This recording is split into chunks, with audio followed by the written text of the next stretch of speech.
She's the star of a serial that's taken the country by storm. For a year, if not more, it's held us in its thrall. We all know what she's like on screen, but what is she like in person? Well, here's your chance to find out as I introduce you to Smriti Malhotra. Welcome to the program, Smriti, or should I say, Tulsi Bhabhi. Thanks, Karan. How often do you get mistaken for your screen role, and when it happens, are you pleased or irritated? Well, people know me more as Tulsi than Smriti. You're one of the rare ones who actually knows my name. But when I do get called Tulsi Bhabhi on the streets, it's a compliment for me as an actor. That means I'm doing my job well. You know, I don't get that irritated by it. You dominated the serial, and yet the amazing thing is, I'm told, that there were loads of people who kept saying to Ekta she was making a terrible mistake. That's true. I had a confession from the writers of the serial who said we ran to Ekta. We told her, if you're casting this girl, you're making a big mistake. Change your decision now. And thankfully, Ekta was firm. What did on they think her was wrong decision. with you?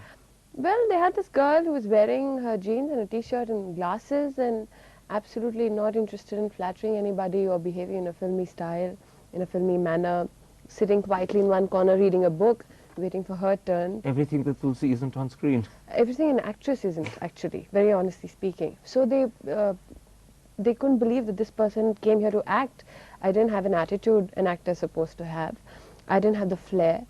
And I didn't have, I guess, the behavior pattern that comes with a normal Indian actor. In fact, it even happened to you when you went for the audition. I'm told that the lady in charge of the audition had one look at you and wanted to send you back home. Yeah, she said, and I said, I've come here to audition for Tulsi. And she just looked at me up and down and she said, I don't think so. So I was like, but excuse me, could you please look under Tulsi's name? There's a name called Smriti Malhotra. That's me. I've come here for the audition. She wouldn't believe me. She checked the whole book. She couldn't find my name. So I said, please go ahead. Why don't you check under Tulsi? And she gave me one look like, poor soul, she doesn't know what she's in for. She flipped the pages and right there under Tulsi, she said, there's a girl called Smriti. I said, that's me. So she said, yeah? Okay, I guess. And then she gave me the script and that's where the story began.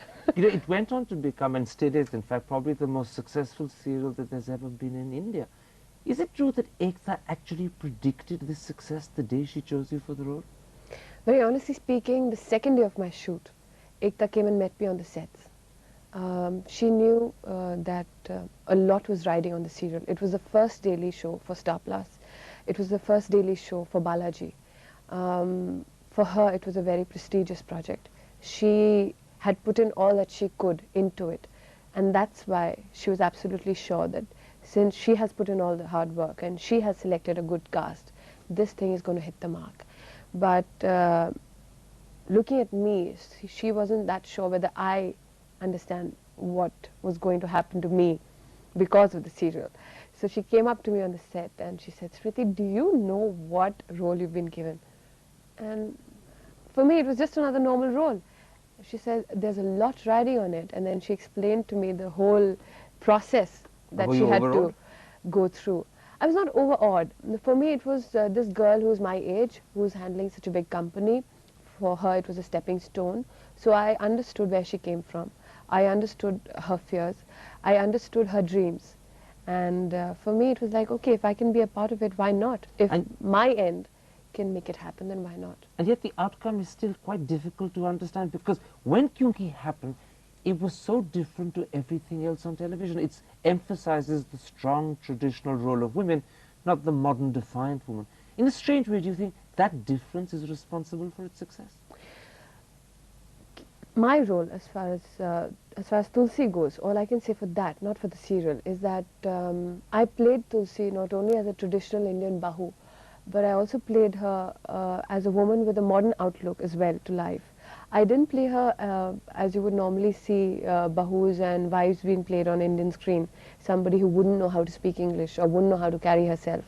I made a determined effort to project Tulsi as somebody who's educated, who knows where she's coming from. And yet is part of tradition. Who's yet traditional. Because I truly believe that women today, no matter how successful a career they have, do make certain compromises, do let a lot of things go at home to keep peace at home. And when you know that fact of life, why not bring it onto screen? So in a sense, that's why I think a lot of people identified, a lot of And you were women. projecting a real reality that you sensed was out there. Yes, I did. I did speak to a lot of women. I noticed a lot of women and the conversations they used to have in either kitty parties or sitting together late at night outside in the veranda. I would remember conversations my aunts or my neighbors would have with each other about the problems they would face. And I'd remember the advice elderly women would give, a newly married girl of how to tackle problems. And I thought this is the way to play the role. It's interesting you should mention that about elderly women. Many people say that the critical relationship in the serial is between you and Ba. Would you accept that? In a way, yes. In a way, yes. Because it is a way of bridging the gap between two generations. Tulsi is the way of bringing about a certain amount of peace between Ba and her daughter-in-law, Savita, of making Ba understand where Savita comes from, making Savita understand what problems Ba must be facing at her age, what dreams Ba must be having. I've seen a lot of women identify with my sympathies, with my relationship with Ba. In fact, I had a lady who was around 60, 55, 60 years old. One Sunday morning, she knocks on my door. She says, I am part crippled from my left leg. I'm having somewhat of a problem at home with my daughter-in-laws. But what gives me strength is the fact that a bahu like you could mend ways and bring about peace. So hopefully one day my grandson will marry a girl like you and I'll have peace at home. That for me was like, that's the day I realized, oh God, this thing is really having an impact on people's lives. Amazing. And yet, the interesting thing is you never trained as an actress and you had no experience before you stepped in front of the cameras the first time. None. Were you nervous? No, I was not. Not even a little bit? No, I was not. I was not at all nervous. The first time I faced the screen for a serial was with another actor, was with Neena Kulkarni. I was not nervous. I was more of in awe of Neena because I had seen her work before. For me, she was a senior. And I quite liked her acting. So for me, on the same platform as that actress, that was quite a shocker. And that's when I realized, okay, you decided to be an actor. Now's the time to get serious about it. Apart from that, I was never nervous in front You of say the camera. now's the time to get serious about it. Does that mean you've now had to acquire an attitude so that casting ladies don't look askance at you next I time still round? don't have an attitude, unfortunately. I still don't have an attitude. In fact, a journalist approached me one day and said, you know, the problem is, Smriti, you're brutally honest and you're no nonsense. You're not at all like an actress is supposed to be. And what did you say? I said, thank you for the compliment. Because I like the fact that I don't have a frivolous personality. I like the fact that people respect me for my views. And you're determined to stay like that as well? Yes, because I think this is just the beginning of my career. It might not be that of an actress 5 years from now. I might be a writer, an entrepreneur, anything. But for me, it's just a stepping stone. It's not the be-all and end-all of Smriti. And the fact that it has been the #1 show for the past 1 year, and the fact that it's not gone to my head, I think is a good thing. That means I can handle more success. In fact, not only handle more success, because side by side you do another TV show where you play a very different role. You're an agony aunt in Janam Samjha Karo. Is that more fun or more demanding? I'm not actually an agony aunt. I'm more of a sounding board for people. A lot of people come on board talking about their relationships, talking about the past, talking about their desires for the future, desires from each other. For me, I'm kind of a sounding board for them. Also, when I see couples who've been married like for 20, 25 years, I see the problems that they have. I see the laughter that they share. There are times when, while I'm shooting, I actually think to myself, okay, if my marriage lasts for 25 years and I happen to share so much of happiness with my husband, I guess I'd be really lucky. But you know, being a sounding board is not easy. It means you have to be very sympathetic to other people's concerns and interests. Are you naturally a sympathetic person? I would disagree on that, Karan. It's not only sympathetic, being neutral, I think is more important. You mean not taking sides in their problem? Yeah, not taking sides. There are times when, in the middle of a conversation, a wife presumes that being a woman, I would take her side. And I do actually the opposite of it. I tell her that, you know what, your husband's right. You're wrong. Do you do it sometimes deliberately to try and wake her up and shake her? No, I give her the honest truth, which she refuses to see. Because I think two people work at a relationship. Two people keep a relationship going. So it's just because I'm a woman And just because I'm supposed to be Tulsi Bhabhi does not mean that you sitting at the opposite end, what you're doing in your relationship would actually be right. In fact, Maybe the poor chap is not at fault for a change. Maybe he needs to be heard. So when people ask you for your advice on Janam Samjha Karo, do they sort of think they're asking Tulsi rather than Smriti and get shaken when Smriti answers and does so in a way perhaps Tulsi wouldn't have done? I break the image just 5 minutes into the interview. Honestly speaking, a lot of people do come out to the show thinking they'll be speaking to Tulsi and thinking I'll be speaking in that tone, or thinking I'll be speaking with a particular set of ideas in my mind. But 5 minutes into the conversation, they realize, okay, this is somebody different. So the conversation from there on takes place as if it would take place between three like-minded individuals. It does not take place as if there's this actor you're talking to. It takes place as if you're talking to either some friend next door or your neighbor next door. It's interesting you should talk about breaking the image within 5 minutes. Does it ever worry you that because of the success of Kyunki and the powerful personality of Tulsi, you might be typified in people's eyes as a sort of, how would they call it, goody-goody wife? And you see, for an actor, what's important is to have, obviously, variety of roles. I was fortunate enough to begin with comedy, Bekman Zulala. That's where I was spotted by Shobha Kapoor. Then I went on to a very serious drama series called Atish with Sanjay Upadhyay, where my role was not that of a, not one of your traditional Bahu's role. But will moving on from Tulsi be as easy? I don't know. Honestly speaking, I don't know. I don't think I would ever get a negative role to play, because I don't think people would ever believe it. But I might get more positive, more strong roles, which project women in a different image altogether. So far you haven't looked for such roles in films. Is that deliberate? So far, films have not looked at me, very honestly speaking. Because I think what the journalist said was true. My behavior does not welcome a filmmaker to come and sit across the table and talk to me. But you would welcome one if he did?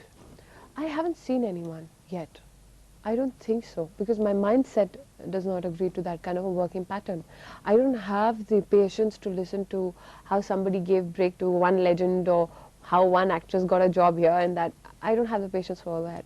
So, which is the normal norm in the industry? You give the person opposite you the respect of listening to his history for a good 2 hours and then get on to your role. You haven't got the patience for that. I don't have the patience. Like I said, I'm a no-nonsense human being. So people don't approach me with such stuff. But if they did, and if the role was challenging, you wouldn't necessarily say no. Honestly speaking, now I don't think I'll get a role apart from the goody-goody bhabhi image. I don't think I'll get anything. A source of regret? No.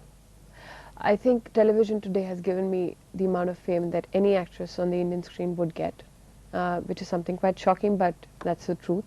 Apart from the fame, what it also has given me is a certain amount of respect among people.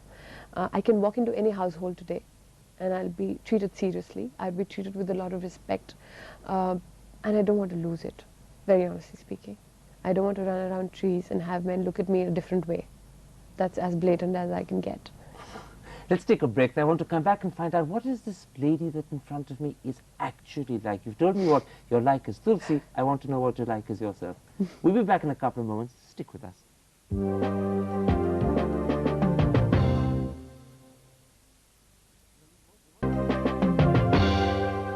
Welcome back. My guest is Smriti Malhotra. Let's talk about your childhood. I gather you grew up in a family where both your parents worked, and while they were away, you and your sisters tore the place apart. Yeah, in a way. We tried to be as disciplined as we could, but there was a time after school where we knew our parents would be away at work, and we would utilize to bring the house down, and mind you, clean up just half an hour before my mom got home. So mom never really found out until you told her? Till I think one day she took a half-day leave and she came home, and then the house was in a mess, and then she understood what's going to happen is like exactly at 4:30 I ring the alarm, and then all the sisters go helter-skelter clean up the place, and she happened to watch all that, and then she's like, okay, this is what you guys do behind my back. She says that you were a very strong-willed and determined young child, Yes. and that it was impossible to discipline you. I didn't take a lot of disciplining, actually, very honestly speaking. I was more or less of a loner, very happy with a book. I was not into socializing, not into partying. I wouldn't, I think I took my first school trip when I was 16 years old. Uh, since I was a quiet sort, I didn't need to be disciplined a lot. But yeah, But you weren't above getting into scrapes with all the boys in the neighborhood, were you? well, as long as possible, I lied by telling them I fell down somewhere and hit my head somewhere else and fell off a bike somewhere. So they wouldn't know where all the scrapes and all the marks would come from till one day my mom actually witnessed me in a fist fight with a boy. And that's when she knew that, you know, I've been fibbing all along. I believe she was shouting from the balcony, she's a girl, she's a girl. Let her go! And for me, that was the biggest insult possible. I'm like, how can you tell him that? It's okay, I can fight to him man to man. So my mom was like, this is not how girls are meant to be. And for them, it was, since I didn't project any kind of ambition, for my parents, the only ambition in life I was supposed to have was that to be married off to one settled boy in London and all that. So for her, it was very essential for her to drill the fact home that this is not how girls behave. Girls are supposed to cook food and look after the house front and everything. And you weren't going to have any of that? None of that. None at all. Because at a very later stage in life, I realized that my whole life I have led according to the wishes of my parents. The rest of my life was going to be led according to the wishes of my husband. And there was a time in life when I sat back and I actually thought, what about me? All that I'd read, all that I'd seen in the world, when do I find the time to actually prove to myself that this is what you've learned and this part of what you've learned is applicable in real life and this is what you can achieve on your own. This is... You wanted to be your own self? Definitely. Not someone's daughter, not No. Someone's wife? Not at all. You were 18 when this happened, weren't you? And you Yes. decided you were going to pack your bags and go to Bombay. Yes. It was a shocker for my dad because I had, like I said, never projected any kind of ambition. I had never projected any kind of desire. So, in fact, even my school teacher used to say, when in a group discussion, everybody would say, guess what I'd become? And my teacher, school teacher, would pick an accountant, a historian, an archaeologist from the group. And every time she came to me, she would say, you'd make a good housewife. So, for me, it was like, okay, all the stuff that had been suppressed inside myself, I said, it's time I let it out and did something. Because I knew I was meant to lead a special life. Nobody else around, I couldn't tell anyone around me that, okay, this is what is supposed to happen, listen to me, I'm supposed to make it big. And in fact, when I came to Bombay, and Zubin was a very dear friend, my husband. Except he wasn't your husband then? No. And I told him, you know, I'm going to make it big. This is the look he gave me. Yeah, right. He was Just- indulging you. Yeah, he was. My father was indulging me, my mother was indulging me, and so was Zubin. A lot of my other friends were too. Because they did not believe, they're like, you have no clue what the real world is all about. I said, doesn't matter, I'll still make it. But you took the bull straight by the horns. You got yourself a job of all places in McDonald's. Yeah? Was that fun or terrible? It was a learning experience because here I was in Delhi throwing tantrums, the rich man's daughter, telling people, "Tumhe pata hai main kiski beti hu?" Suddenly, cut to me wiping floors and cleaning dishes, and then I understood how difficult it was for my parents to earn each and every penny that they did. So McDonald's taught you respect for work. Respect for labor, respect for money, respect for time. Would you say it's the experience that made you? In a way, the whole experience of coming to Bombay, being on my own in a city, going from audition to audition, being told, you're not good enough, you don't know how to act, you don't fit into the mold of an Indian housewife, sorry. These were the difficult days before Shobha Kapoor spotted you and before Bek Manzoor happened? Yes. Going So they were early in the morning at disillusioning. 6:30, catching a bus, going to the railway station, catching a train, going to Mahalakshmi station, walking to the studio, being there for the first auditions, sometimes without makeup because till date I don't have a clue of how to do makeup, being rejected because either I'm too ugly or I don't know how to act, and coming back home each evening and my mom asking me, okay, are you ready to give up? I'm like, no, it makes me more determined. You said you were a loner as a child. Does this make you a tougher person as well? In a way, I don't depend on people's compliments to keep going. I don't depend on people. You don't even need them? You don't even like to hear them? I don't mind hearing them, but honestly speaking, I give a keen ear to people who criticize me. When I know that what they are saying is right, what they are saying needs to be worked upon, I actually listen, hear them out, rather than hearing out somebody who will sit across me and compliment me like for a good half an hour, 1 hour. I would rather sit across a critic, hear what he has to say, and if he makes sense, actually work on it. You know, you mentioned Zubin and the fact that he used to often wonder whether you were going to make it big and look at you and indulge you. At what point did Zubin stop being an old friend that you knew for ages and become the man that you were going to marry? About a year back. Just then? Yeah, we've been great friends. In fact, throughout my struggle, if anybody turned me down, I would relate the story to him. If You mean all your failed romances and crushes you confided in him? everything, and the poor man would just sit and nod. You mean you had no idea that he No, actually loved you at the time? No clue, absolutely no clue. So you were inflicting torture on him? I don't know about that, but in fact, my dad spotted it before I did. My father spotted it. My father said, "Do you know he's actually in love with you?" I'm like, "Are you crazy? He's a friend." And then my dad told me, "Do you know he's good looking?" I said, "Are you mad? He's normal to look at. There's nothing good looking about him." But I'm glad that I didn't see, I'm glad that I spent all those formative years as Zubin's friends. Because today, like he once said, that marriage hasn't ended the conversation in the relationship. We talk about everything under the sky. We have no inhibitions.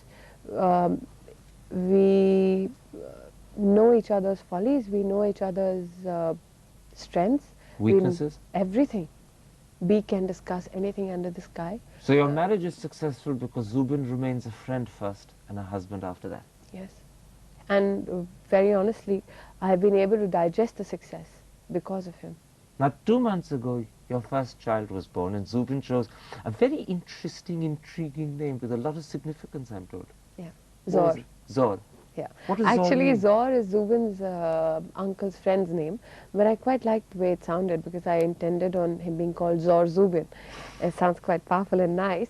And Zubin happened to be on a trip somewhere where he chanced upon, I think, Britannica or something, and he found out that Zor actually is the Jewish holy book, the Kabbalah. It's called Zor by the Jews. So I was like quite happy. I said, look at destiny. What I ended up calling my son with a beautiful name. You know, in a sense, at a moment, you're at a crossroads. You're a wife, you're an actress, and you're a mother. How long can you continue as all three? As long as possible. In fact, I think I might add to it. What would be the addition? A writer. That is the ambition. You mentioned it earlier as well. A writer, entrepreneur, anything. Anything, everything is possible under the sky. That's what I discovered when I left home at 18. As long as I'm determined, as long as I'm focused, and as long as I'm willing, success will happen and continue happening. Good luck. Thank you. And thank you very much for a wonderful interview. Thanks, Karan.